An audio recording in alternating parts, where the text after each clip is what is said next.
Loss थे, जो किसानों को लेके जो फार्म लॉस आए थे, उस पर जो हम लोगों ने जो प्रोटेस्ट किया था, एजिटेट किया था, उसको लेके राज्यसभा से हम लोगों को सस्पेंड भी किया गया था 8 अगस्त। और CAA-NRC का सवाल पार्लियामेंट के अंदर पहली बार मैंने उठाया था। एक तो मेरे लिए बड़ी खुशी की बात है और बड़ी फ़ख्र की बात है कि कम उम्र में मुझे कांग्रेस की हाईएस्ट डिसीजन मेकिंग बॉडी तो कांग्रेस वर्किंग कमेटी में फुल मेंबर के तौर पे लिया गया है। मैं आज की इस मौके पे मल्लिकार्जुन खड़गे साहब जो कांग्रेस प्रेसिडेंट के सदर हैं, साबिक सदर राहुल गांधी जी और एक साबिक सदर जो रही हैं सोनिया गांधी जी, और हमारे कर्नाटक के चीफ मिनिस्टर सिद्धरामैया साहब, PCC प्रेसिडेंट हमारे DK शिव कुमार साहब, सुरजेवाला साहब, वेणुगोपाल साहब, सबका शुक्रिया अदा करना चाहता हूँ कि वो लोग जो है इतनी बड़ी कमेटी में मुझे काम करने का मौका दिए हैं। CWC में जाने का मतलब ही ये है कि जो है कांग्रेस पार्टी के टॉप डिसीजन मेकिंग जो टीम होती है उसका आप एक हिस्सा बन गए, और मुझे इसलिए भी फ़ख्र महसूस हो रहा है कि हिंदुस्तान में CWC में बहुत सीनियर लीडरान जो है रह चुके हैं। मौलाना अबुल कलाम आज़ाद से लेके, जवाहरलाल नेहरू से लेके, इंदिरा गांधी से लेके, राजीव गांधी जी और प्रेजेंट सोनिया गांधी जी, मल्लिकार्जुन खड़गे साहब और बहुत सारे senior leaders, chief ministers, PCC presidents, union ministers, ये लोग सभी इस कमेटी में रहे हैं और आज भी हैं। बहुत सारे जो है सीनियर लीडर्स इसमें हैं। तो इसमें मौका मुझे इस उम्र में मिलना, मुझे लगता है कि मैं खुश नसीब हूँ, और जो कुछ भी पार्टी के डिसीजंस होते थे उसको इम्प्लीमेंट करना, पार्टी के लिए काम करना, पार्टी की आवाज़ बनना, पार्टी को डिफेंड करना, और साथ ही साथ में जो अक़लियत माइनॉरिटीज़ हैं, बैकवर्ड्स हैं, दलित हैं, किसान हैं, मज़दूर हैं, इनकी जो आवाज़ जो लगातार उठा रहा था मैं पार्लियामेंट के अंदर और बाहर, इसका भी मुझे लगता है कि रिकग्निशन मिला है। मुझे जब राज्यसभा मेंबर बनाया गया था उस टाइम पे बहुत ही कम उम्र का, उस टाइम जितने राज्यसभा मेंबर्स थे उसमें सबसे कम उम्र का राज्यसभा मेंबर मैं ही था, और उसके 1-2 साल में ही मुझे पार्टी का व्हिप बनाया गया राज्यसभा में। उसके बाद मेरे ज़िम्मे ये रहता था कि मैं पार्टी के MPs को भी मोबिलाइज करता था, उसके साथ में अपोजिशन पार्टीज़ के लीडर्स को पार्लियामेंट के अंदर और पार्लियामेंट के बाहर भी जो है मोबिलाइज करने का, कोऑर्डिनेट करने का मुझे कोऑर्डिनेट करने की जिम्मेदारी मुझे दी गई थी। मैं पिछले 5 साल से MP होने के नाते जो बड़े मुद्दे थे, अब जैसा फार्म लॉस थे, जो किसानों को लेके जो फार्म लॉस आए थे, उस पे जो हम लोगों ने जो प्रोटेस्ट किया था, एजिटेट किया था, उसको लेके राज्यसभा से हम लोगों को सस्पेंड भी किया गया था 8 आदमी को। फिर दोबारा जब फार्म लॉस रिपील किए गए और लेबर कोड्स लेके आए थे, लेबर कोड जो लेके आए थे, उस टाइम पे भी जो प्रोटेस्ट हम लोग किए, जो एजिटेशन किए, उस टाइम पे भी हम लोग को सस्पेंड किया गया था। और CAA-NRC का सवाल पार्लियामेंट के अंदर पहली बार मैंने उठाया था, और ये बहुत सारे जो सवाल उठे, जो पार्टी के अंदर जो पार्लियामेंट के अंदर जो एहतजाज किए, वो जो है बड़े मूवमेंट्स में जो है तब्दील हुए थे। CAA-NRC का हो, उस सवाल के बाद में पूरे हिंदुस्तान भर में बहुत बड़ा मूवमेंट वो हुआ। मैं ही कम से कम 70-80 बड़े प्रोटेस्ट जो हुए CAA-NRC को जाके मैंने एड्रेस किया था। करीब 6-7 स्टेट्स में जाके मैंने एड्रेस किया, और उसके बाद में जब ये बहुत ज़्यादा लंबा चौड़ा जब मूवमेंट बन गया था और इसका कोई नतीजा नहीं निकल रहा था, तो मेरे ही घर में मैं तमाम अपोजिशन पार्टीज़ के, इंक्लूडिंग JDU, उस टाइम पे NDA में थी, और BJD उस टाइम पे NDA में थी, तमाम अपोजिशन पार्टीज़ के मुस्लिम MPs को मेरे घर में जो है मीटिंग करके, उसमें गुलाम नबी आज़ाद साहब उस टाइम पे थे, एस वाई कुरैशी साहब, रहमान खान साहब, CM इब्राहिम साहब, और पूरे हिंदुस्तान भर से MPs को बुला के उस दिन मीटिंग करके उसके बाद जो है आज़ाद साहब जाके राज्यसभा में एक स्टैंड लिए थे होम मिनिस्टर को कि डी वोटर निकालना चाहिए करके। उसके बाद CAA NRC का मामला ख़त्म हुआ था। तो नेशनल लेवल पे जो अक़लियतों के मसाइल हैं, जो इश्यूज़ हैं, उनको लेके एक ओपिनियन बनाना,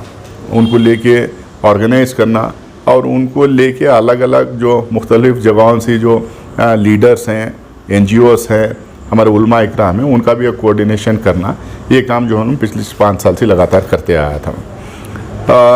और ये जो पार्टी के अंदर भी जो डिसीशंस होते थे उसको इम्प्लीमेंट करने का भी जिम्मेदारी मुझे पार्लियामेंट के अंदर दी जाती थी, उसको भी लगातार पिछले 3-4 साल से मैं करते आया हूँ। जब मल्लिकार्जुन खड़गे साहब कांग्रेस के प्रेसिडेंट बनने के बाद मुझे पार्टी का व्हिप राज्यसभा में जब ऑलरेडी था, उसके साथ में कांग्रेस प्रेसिडेंट के साथ अटैच करके कांग्रेस प्रेसिडेंट का कोऑर्डिनेटर बनाए। तो उनके पॉलिटिकल अफेयर्स, उनके टूर्स, उनके मीटिंग्स, ये सब ऑर्गेनाइज करना, कोऑर्डिनेट करने की जिम्मेदारी भी मुझे मिली थी। वो पिछले 1 साल से लगभग 10 महीने 1 साल होते आ रहा है, वो 1 साल से जो है हम इस पूरे काम को अंजाम लगातार देते आया। ये रायपुर में जब डिसीशन हुआ कि नई CWC होना और 35 लोग की CWC रहेगी, उसमें कुछ परमानेंट मेंबर्स भी आएंगे करके, उसके बाद में जब एक्सेस चलते अभी 3 दिन पहले ये अनाउंसमेंट हुआ, उसमें मुझे जो मौका मिला है, मैं समझता हूँ कि जो है ये इस अहदे के साथ साथ मुझे बहुत बड़ी रिस्पॉन्सिबिलिटी मुझे इस उम्र में दी गई है। मुझे उम्मीद है कि जो है मैं जो रिस्पॉन्सिबिलिटी दी गई है उसको पूरी तरीके से और बाकायदा उसको मैं उस रिस्पॉन्सिबिलिटी को निभाऊं। और मेरे साथ में और 3 और सीनियर मुस्लिम लीडर्स को लिया गया है और एक क्रिश्चियन कम्युनिटी से एक सीनियर लीडर को लिया गया है। अब उसमें सलमान खुर्शीद साहब हैं जो देश के लॉ मिनिस्टर थे और एक्सटर्नल अफेयर्स मिनिस्टर थे। उसमें गुलाम मोहम्मद मीर साहब हैं जो जम्मू कश्मीर के PCC प्रेसिडेंट रहे हैं और बहुत सीनियर लीडर हैं। और तारिक अनवर साहब हैं जो कई बार MP रहे, AECC के जनरल सेक्रेटरी रहे और यूनियन मिनिस्टर रहे। और चौथा मैं हूँ। और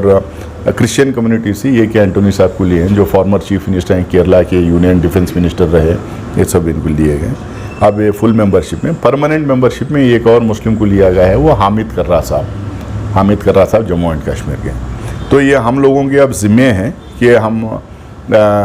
ख़ासकर मुस्लिम कम्युनिटी और दूसरे सारे इश्यूज़ जो होते हैं, economic, foreign policy, constituent issues, ये बहुत सारे इश्यूज़ जो होते हैं उसको लेके तो हम लोग अपनी बात रखेंगे। बट मुझे लगता है कि उसके साथ साथ में मुसलमानों को लेके और मुस्लिम कम्युनिटी को लेके जो अलग अलग इश्यूज़ टाइम टू टाइम जो पब्लिक डोमेन में आते हैं, उस इशू पे पार्टी की राय बनाने में मुझे लगता है कि हम 4 जो मुसलमान हैं, हम लोगों को एक बड़ा रोल निभाना पड़ेगा। और क्योंकि वो 3 बहुत सीनियर हैं, काफ़ी एक्सपीरियंस हैं, उनके साथ में मैं कोऑर्डिनेट करके जितने भी इश्यूज़ आएंगे, अब जैसा UCC आया, ऑलरेडी ये CWC अब बनी है, लेकिन UCC को लेके पार्टी के अंदर हाईएस्ट लेवल पे ऑलरेडी सारे टॉप लॉयर्स को लेके हम लोग 2 बैठक ऑलरेडी कर चुके हैं, 2-3 बैठक ऑलरेडी कर चुके हैं, जिसमें सोनिया गांधी जी, खड़गे साहब थे, अभिषेक मनु सिंह भी थे। उसमें मुस्लिम कम्युनिटी से मैं और सलमान खुर्शीद साहब रहा करते थे और तीनों मीटिंग में थे। अब जैसा UCC का एक मसला आया, इस तरीके के जो बड़े मसले आएंगे, चाहे वो सरकार कुछ भी करे, लेकिन कांग्रेस पार्टी का अपना एक स्टैंड होना चाहिए। वो स्टैंड क्या होगा? स्टैंड ऐसा रहे कि जो है कम्युनिटी को उससे फ़ायदा भी हो, नुकसान ना हो, और साथ ही साथ में ये भी देखना चाहिए कि पोलराइजेशन ना हो देश के अंदर। आज की जो सियासी फ़िज़ा है उसको मद्देनज़र रखते हुए हम लोगों को जो है आज के माहौल के हिसाब से हम लोगों को डिसीजन लेना पड़ेगा और राय बनाना पड़ेगा और एक स्टैंड, पॉलिटिकल स्टैंड लेना पड़ेगा। ये ऑलरेडी हम लोग ये काम करते आए हैं। अब क्योंकि CWC के फुल टाइम मेंबर हो गए, अब ऑफिशियली ये काम हम लोग को करना पड़ेगा। इसमें मैं चाहूँगा कि जो जितने सीनियर लीडरान हैं, अब हमारे कर्नाटका स्टेट में काफ़ी सीनियर हैं, रहमान खान साहब हैं, नसीर अहमद साहब हैं, जब्बार भाई, इस तरह के सीनियर लीडर यहाँ हैं। इसी तरह से पूरे देश भर में मुस्लिम के बड़े बड़े लीडर्स हैं। अब जैसे शकील अहमद साहब हैं जो यूनियन होम मिनिस्टर थे, MOS होम थे, इस तरीके के बहुत सारे सीनियर लीडर्स अलग अलग स्टेट में हैं। मैं पूरी कोशिश करूँगा कि अगले महीने में इन तमाम लीडरों से अलग अलग तरीके से मिल के उनका एक्सपीरियंस शेयर करके, उनसे राय मशवरा करके कैसा हम लोग को आगे बढ़ना है, कैसा अपनी बात रखना है, किन किन मुद्दों पे हम लोगों को पार्टी को फोर्स करके एक राय बनवाने